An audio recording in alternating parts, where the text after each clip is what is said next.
Welcome to Lingua Latina Tutorials Chapter 22, Grammatica Latina.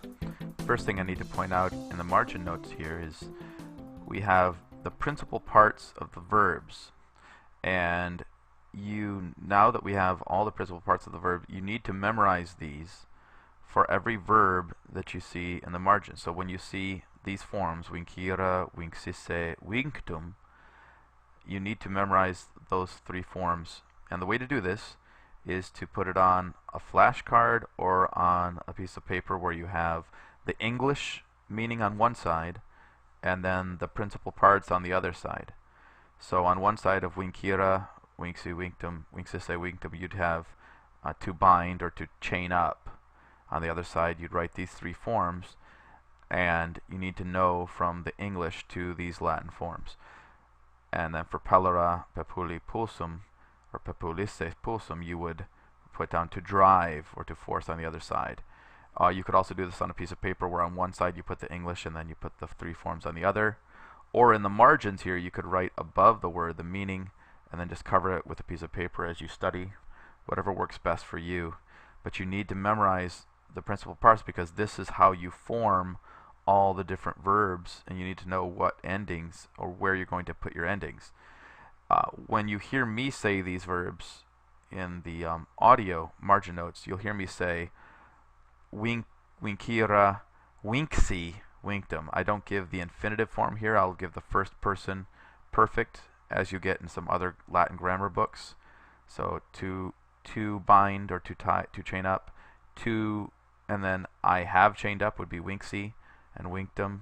But the way it is here is you have vincira, to bind up or to chain up, vincsisse, to have chained up, the perfect infinitive, and vinctum, having been chained up. That's how you would translate these three forms. The other thing I want to point out here is the ablative absolute. When you have the perfect passive participle, vincto, having been chained up, so with the dog having been chained up, you add the word in your translation after. So that's why you have postquam canis vinctus est, after the dog was chained. So when you see cane vincto, it is after the dog was chained up, the mailman at last enters. If you have the present active participle, so vincente, so if you had cane vincente, with the dog being chained up, you would translate it while.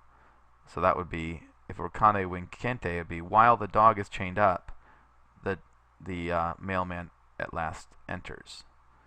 Okay, so let's look at the grammar for this lesson, which is the supine. Follow along as I translate. The supine. The friends come to greet. It's because they want to greet. So when you have motion toward, then you can translate the perfect participle, perfect passive participle, as to do something. So salutatum is called the supine.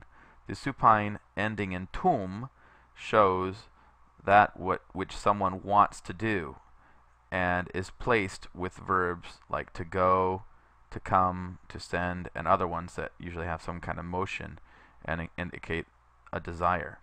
Examples: the Romans go every day lavatum, to wash. Soldiers are sent to the town opugnatum, to fight. In the evening, vesperi, all people go dormitum, to sleep. Notice we translate it like an infinitive. They go and they want to sleep. Midas and Lydia go to the store to buy a ring. Emptum. So then there's another supine. There's a first supine, which is the perfect passive participle, and then there's another supine that ends in a tu, a long u, and that is called the second supine. That is easy to say. It is easy to say that. When you have facile, easy, or difficile, difficult, you can put this second supine with it, and you still translate it as an infinitive. So dictu is the other supine ending in tu, which is put with the adjectives facilis, difficilis, easy, and difficult, and is found with a few others. Examples: many things are easier to say than to do. Dictu factu. His voice is difficult to hear. Auditu. Okay, study this section, and I'll see you in the Grammatica exercise.